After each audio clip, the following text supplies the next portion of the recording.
दोस्तों, welcome back. आप देख रहे हैं कॉफी विद सुमित जैन। आज फिर दोबारा से हमारे साथ जुड़े हैं संजीव मिड्डा जी, न्यू दिल्ली से। सर, सबसे पहले जय श्री राम। जय श्री राम सुमित जी। दो अब लगभग लगभग 3 दिन हो गए इलेक्शन के रिजल्ट्स आए हुए, और काफी कुछ बदलाव आ गए हैं स्थिति के अंदर। बट एक स्थिति जो मेरी नजरों में आ रही थी, तो मैं चाहता था कि मैं आपसे उसके बारे में डिस्कस करूं आज, और उसके बारे में थोड़ा सा लोगों के पास लेके भी आऊं कि भी क्या हो रहा है क्या नहीं हो रहा। तो नहीं, ये मैं उसको बड़े थोड़ा बड़ा फॉलो। जरूरी है संजीव जी, बहुत जरूरी था। तभी मिल भी रहे हैं, क्योंकि उसका रीजन है। आपको मिलने का एक और रीजन भी था कि आपने लास्ट टाइम बोला था कि आप न्यूमरोलॉजी, वैदिक जो न्यूमरोलॉजी है, उसमें विश्वास रखते हैं और उसको फॉलो भी करते हैं और कंसल्टिंग भी करते हैं उसके अंदर। वास्तु के भी आप मास्टर हैं। तो आपने एक चीज बोली थी उड़ते उड़ते, वो पता नहीं कैसे आपके जहन में आई, वो सही भी हो गई। भाई ये जो गिरगिट है, केजरीवाल, अब ये बाकी गिरगिट को ये समझ नहीं आ रहा कि मैं गिरगिट हूं कि जो मेरे सामने ये खड़ा है हाथ जोड़कर, ये मेरे से बड़ा गिरगिट है। अब ये गिरगिट जो है, ये जेल में बैठा हुआ, वहां पे इसको लात पड़ी है, और लात भी इतनी जोर से पड़ी है कि जेल से बाहर होता है तो सड़कों पे थप्पड़ पड़ते हैं, जेल में होता है तो लात पड़ती है। इंडिया अलायंस में कांग्रेस ने और इंडिया अलायंस ने लात मार दी। अब आपने देखा होगा जब पिछली बार ये जेल में था, तो इसकी वाइफ के साथ सारे गिरगिट इकट्ठे होकर स्टेज पे खड़े थे, सहानुभूति दिखा रहे थे। इस बार ये जेल में गया है, कोई सहानुभूति नहीं, किसी ने इसका नाम भी लेना पसंद नहीं किया।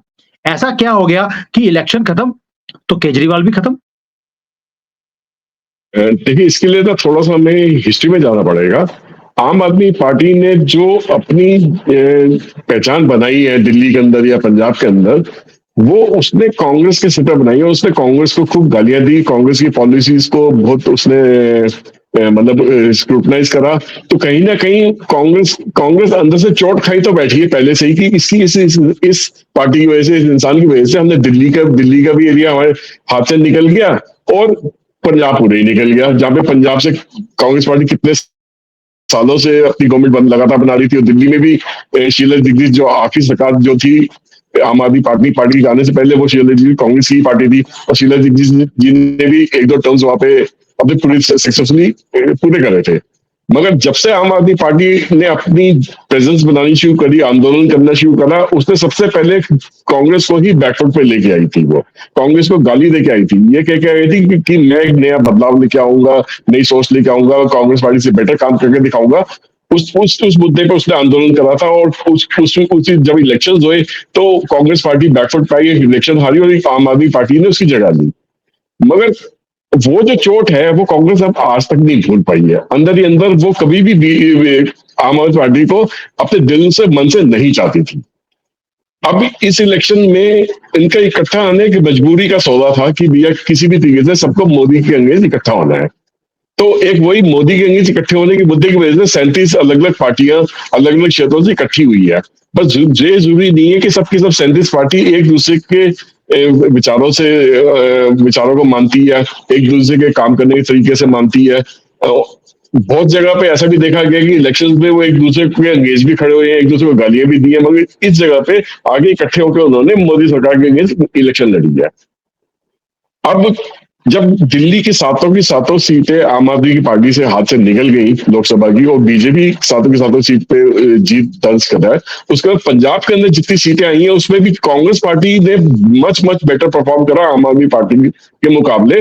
10-11 सीटें कांग्रेस के पास आई हैं, उससे केवल 3 सीटें पर ही आम आदमी पार्टी जीत पाई है, और उसमें भी एक आधी सीट ऐसी है जो खालिस्तानी टाइप के लोग बैठे हुए हैं जो जीत के आए हैं। तो मतलब वो उस विचारधारा वाले लोग हैं। तो अब जैसे ही इसका इलेक्शन का रिजल्ट सामने आया, और सबसे पहले तो कांग्रेस पार्टी ही अपने जश्न में डूबी हुई थी उसे देखने के लिए मैंने हम लोग ने मोदी को इतना आगे नहीं बढ़ने दिया, 100 सीटें ले आए, और पूरे इंडी गठबंधन ने 230-240 सीटें ले आई। तो वो पहले अपने ही जश्न में डूबे हुए थे, ये मानते हुए कि शायद इलेक्शन उन्होंने जीत लिया, गवर्नमेंट वही बनाने वाली है, जबकि वो उनका भ्रम बहुत जल्दी अब खत्म होना है। जैसे ही मोदी जी शपथ लेंगे प्रधानमंत्री फिर से, और इंडिया अलायंस गवर्नमेंट बनाएगी, तो वो भ्रम भी, थोड़ा बहुत जो खुशी का माहौल था, वो भी अब धीरे धीरे करके उसका मातम के माहौल में कन्वर्ट हो जाएगा कि इतना कुछ करने के बावजूद गवर्नमेंट में नहीं आ पाए, वो गवर्नमेंट नहीं बना पाए। बट इन इन 3-4 दिनों के अंदर ऐसा हुआ कि कांग्रेस पार्टी है, इंडियन अलायंस ने आम आदमी पार्टी के बारे में किसी भी मंच के ऊपर एक भी लफ्ज अपने मुंह से नहीं निकाला।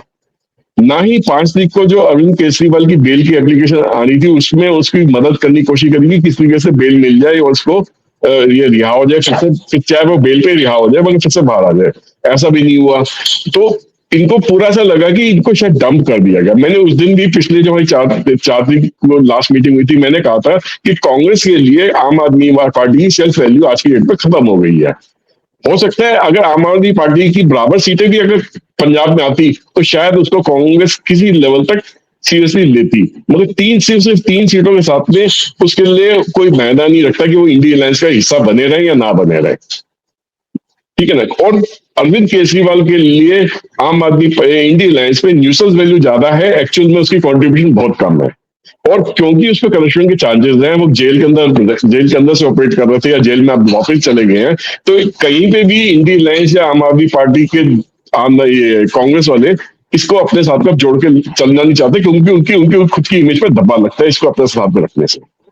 तो वो अपनी इमेज बिल्कुल भी खराब नहीं करना चाहेंगे इस स्टेज पे आके, और वो उन्होंने आम आदमी पार्टी को टोटली ही डंप कर दिया है।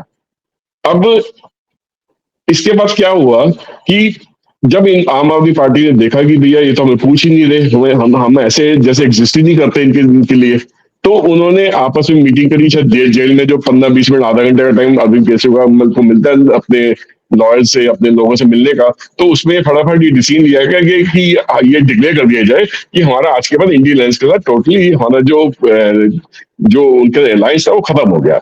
तो उसके अगले दिन गोपाल राव ने स्टेटमेंट दी अपनी छोटी सी प्रेस कॉन्फ्रेंस बुला के, और ऑनलाइन भी उसने ट्वीट करा कि हमारा जो कांग्रेस का जो गठबंधन पंजाब में था वो हमारा खत्म हो गया है, दिल्ली में था वो खत्म हो गया, पंजाब में तो एक दूसरे के अगेंस्ट ही लड़ रहे थे।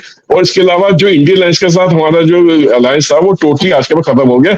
आने वाले दिनों में जो भी हम चुनाव दिल्ली में असेंबली के लड़ेंगे वो हम अकेले ही लड़ेंगे, किसी के साथ अलायंस करके नहीं लड़ेंगे या किसी के साथ गठबंधन में नहीं लड़ेंगे। तो ये इंडिकेशन आते ही उन्होंने अपने को अलग इसलिए करा कि अगर किसी वजह से कांग्रेस के साथ बन के आगे लड़ेंगे तो हो सकता है कि दिल्ली की सारी सीटें हो सकता है आने वाले टाइम पे कांग्रेस ले जाए, जैसे उन्होंने पंजाब में इनको डेड पहुंचाया है कांग्रेस ने। तो कांग्रेस ने एक हिसाब से आम आदमी की पीठ पर सवारी करके पंजाब को जीता, और दिल्ली में तो वैसे भी कांग्रेस की ज्यादा प्रेजेंस नहीं थी, वहां पे बीजेपी इनके करप्शन को हाईलाइट करके उन्होंने सारी की सातों सीटें निकाल दी। अब अरविंद केजरीवाल को ये समझ नहीं आ रहा कि अब वो जेल से निकलेंगे कैसे बाहर, क्योंकि कहीं ना कहीं अगर देखा जाए चाहे अभिषेक मनु सिंघवी है या फिर वो बेसिकली कांग्रेस पार्टी के से ही तो मेंबर हैं। तो क्या कांग्रेस पार्टी की जो पार्टी लाइन है, क्या उसके अंगेज जाके वो इस आदमी को बाहर रिहा कर देंगे? आप इलेक्शन से पहले रिहा करने का मुद्दा कुछ और था, वो मोदी के सामने किसी न किसी तरीके से उसको एक अलग से इमेज पेश करनी थी। अब क्या मुद्दा रहेगा? अब तो मुद्दा ही नहीं रह गया कोई भी। तो मुझे पूरी उम्मीद है कि Abhishek Manu Singh will now go very slow on Arvind Kejriwal. वो पहले जैसा जोश नहीं दिखाएंगे उनको रिहा करवाने के लिए। देखिए, मैं बड़ा हैरान हूं कि सारे जितने पंडित थे उनमें से सिर्फ आप ही एक ऐसे पंडित निकले हो जिन्होंने पहले बोल दिया था कि अब इनके गठबंधन टूटने वाला है, पर Arvind Kejriwal is going to be a liability on India alliance या कांग्रेस के लिए भी, इसलिए उनको साइड पे कर दिया जाएगा। लेकिन दूसरी बात है कि आपने बोल दिया कि मनु सिंघवी हैं और हैं, ये तो स्लो चलेंगे केजरीवाल को लेकर, लेकिन आपको लगता है ये स्लो चले ना चले, फिर भी जो सुप्रीम कोर्ट के जो हमारे माननीय जो हमारे जस्टिस है, अब तो माननीय बोलना पड़ेगा अब तो, क्योंकि मोदी जी अभी तक 272 अकेले पार नहीं करे हैं, तो तब तक तो वो माननीय है, उसके बाद देखेंगे क्या होगा। तो क्या अभी भी वो वैसा ही स्टैंड लेंगे जैसे उन्होंने पहले लिया था, इसको बेल दे दिया बिना मांगे, या वहां पर भी कुछ चेंजेस दिखते हैं केजरीवाल को लेकर? क्योंकि लास्ट टाइम जो निकाला गया उसका मकसद कुछ बहुत ज्यादा बड़े बड़े मकसद थे, कुछ चीजों को स्टर करना था जो उसने करी भी, बीजेपी के घर में आग लगानी थी उसने लगा दी, मोदी जी से पूछकर कि आपका उत्तराधिकारी कौन है, वहीं पर समीकरण भी चेंज हो गया उसकी एक स्टेटमेंट के कारण कि योगी जी शायद सीएम नहीं रहेंगे। उस धूर्त ने जानबूझकर ये स्टेटमेंट दिया था क्योंकि लोग, यूपी के लोग योगी जी को प्यार करते हैं। जब उनको लगा कि शायद योगी जी सीएम नहीं रहने वाले, वहां पर कुछ नंबर्स की गेम चेंज हुई। आपको लगता है वहां पर भी चेंज होगा? दूसरा क्वेश्चन मेरा एक और भी है इसके साथ जुड़ा हुआ कि सुनीता केजरीवाल वो जो सड़कों पे इतना ज्यादा 200 रुपए का सूट डालकर सड़कों पे आ रही थी कि आपका बेटा, आपका भाई, आपका पति, ओ पति नहीं बोला था सॉरी, बाकी सबको तो बोल दिया था उसने कि वो जेल में है। तो अब वो इस इलेक्शंस के बाद उसकी शक्ल ही नहीं दिख रही है। ये 2 चीज़ें कैसे हो रही हैं? Supreme court and Sunita. Sumit ji, ना केवल सुनीता केसीआर की शक्ल नहीं दिख रही, आप ये देखिए कि पिछले 3 दिन के अंदर ना ही आतिशी ने और ना ही सौरभ भारद्वाज ने, इन दोनों ने भी किसी किस्म की कोई भी पब्लिक में जाके कोई स्टेटमेंट नहीं दिया, ना ही इनका कोई ट्वीट आया, ना किसी प्रकार का इनकी तरफ से कोई कहीं पे भी इलेक्शन के ऊपर कोई रिएक्शन आया, इलेक्शन रिजल्ट को रिएक्शन आया। तो ये तो मान लीजिए कि अरविंद केजरीवाल का अब आने वाले दिनों में जेल से ऑपरेट करना इतना आसान रहेगा नहीं। दिल्ली की जनता ने पूरी तरीके से इनको डंप कर दिया है। इन्होंने जो वादे करे थे कि भी हम ये कर देंगे वो कर देंगे, एक्चुअल में वो सारे वादे खोखले निकले। और जो करप्शन का इन पे जो इल्जाम लगाया है, जो स्वाति मालीवाल के साथ वुमन एज ए वुमन उन्होंने बदसलूकी जो करी है वो भी चीफ मिनिस्टर के घर के अंदर बैठ के हुई है, और जो आरोपी था वो भी बाद में पुलिस ने उनके घर से ही पकड़ा। तो कहीं ना कहीं उन चीजों ने एक सवाल निशान खड़ा कर दिया था लोगों के दिमाग में कि क्या चीफ मिनिस्टर जो ये होता है वो इस प्रकार का होता है, क्या पार्टी इस प्रकार के करप्शन में इन्वॉल्व होती है, क्या वो महिला से इस तरीके से बिहेव करती है। तो वो सब चीजों ने कहीं ना कहीं डेंट पहुंचाया है, और दिल्ली की जनता ने उनको जवाब ये दिया कि भैया हम आपके साथ नहीं है, खड़े हैं, आपने जो हमें इतने साल बेवकूफ बनाया, हम आगे वो बेवकूफ बनने के तैयार नहीं है। तो एक तो सबसे बड़ी चीज है कि ये अब जनता से भी आंख मिला नहीं पा रहे हैं। जनता में किस मुद्दे को लेके जाएं? जो अब तक ये कहते थे कि मोदी तानाशाही है, ये वो सबको संविधान बदल देगा, सब कुछ कर देगा। मोदी जी ने अल्टीमेटली चाहे कम सीटों के साथ भी जीता वो इलेक्शन, मगर वो फिर भी प्राइम मिनिस्टर बन रहे, गवर्नमेंट बनाने जा रहे हैं। तो सिर्फ इस चीज से खुश हो जाने की सीटें कम आई है और बाकी पार्टियों की सीटें टक्कर में आ गई है, ऑपोजिशन स्ट्रांग हो गया, तो वो इलेक्शन उनके फेवर में आ गया, ऐसा तो हुआ नहीं कुछ भी। इलेक्शन तो आज भी मोदी जी के फेवर में है और वो ही गवर्नमेंट बना रहे हैं। और वो आने वाले दिनों में मेरे को ऐसा उम्मीद है कि as far as Arvind Kejriwal is concern, वो उसको आसानी से जाने नहीं देंगे। वो जो करप्शन का मुद्दा मोदी जी लेके चले कि मैं ना खुद खाऊंगा ना दूसरों को खाने दूंगा, वो मुद्दे पे वो अपने आप को क्लीन रख के चलेंगे, क्योंकि उनकी जो छवि है वो जो भी बनी है उसी वजह से बनी है कि he is a tough administrator, और वो सही तरीके से काम करने से पीछे नहीं हटते हैं। और अगर वो जो सीटें बची हैं जो बीजेपी में आई हैं, वो सिर्फ मोदी जी और मोदी जी के इफर्ट की वजह से ही आई हैं। और मोदी जी कभी भी उस छवि को छोड़ेंगे नहीं, और वो जो सख्ती से करप्शन के साथ जो पेश आते हैं वो उनका वो वैसे ही रहेंगे।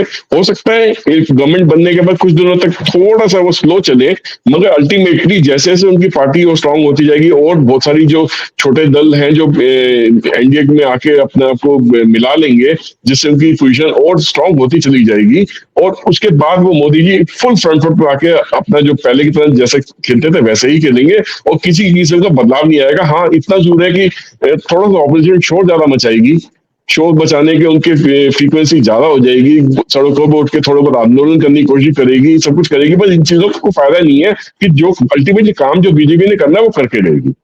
देखिए सर, एक चीज और बताइए, ये तो इलेक्शन का हमने देख लिया, लेकिन मुद्दा था बड़ा जरा जो केजरीवाल ने भी बड़ा उठाया इलेक्शंस के दौरान जब ये बाहर निकला था, वो था ईवीएम को लेकर।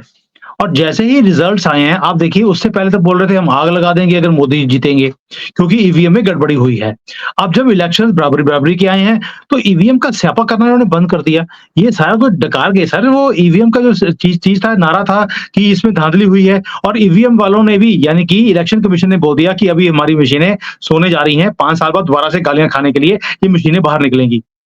सर तंज कसा है उन्होंने केजरीवाल के ऊपर। देखिए, इलेक्शन कमीशन वाले तो हमेशा ही कहते हैं कि एक हम ही मिलते हैं जिसके ऊपर आप अपना तंज कर सकते हो, बाकी तो कोई मिलता नहीं है, क्योंकि अगर आप जीत रहे हो तो आप ठीक है, वो हार रहे हो तो ईवीएम खराब है। तो यह हिसाब हो गया कि वो आपके सहूलियत के हिसाब से ही ईवीएम को उसको पसंद करा जाता है या ना पसंद करा जाता है। तो अब ये देखिए कि रिजल्ट, क्योंकि एक मिला जुला रिजल्ट आया है, तो उसमें उनके पास ये मुद्दा ही नहीं रहा कि ईवीएम के ऊपर किसी किस्म का सवाल उठाएं। क्या अखिलेश यादव आज की डेट में ईवीएम पर सवाल उठा सकते हैं? नहीं उठा सकते, है ना। क्या चंद्रबाबू उस पर सवाल उठा सकते हैं? नहीं उठा सकते। किंग मेकर की पोजीशन में आ गई ईवीएम की वजह से। क्या नीतीश कुमार उसमें सवाल उठा सकते हैं? वो भी नहीं उठा सकते, वो भी किंग मेकर की पोजीशन पर आ गए हैं। क्या कांग्रेस पार्टी तो सवाल उठा सकती है? नहीं, उनके बुरे से बुरे सपने में नहीं सोचा था कि वो 50 सीटों से ऊपर जाएंगे, आज 99 सीटों पर बैठ लिया।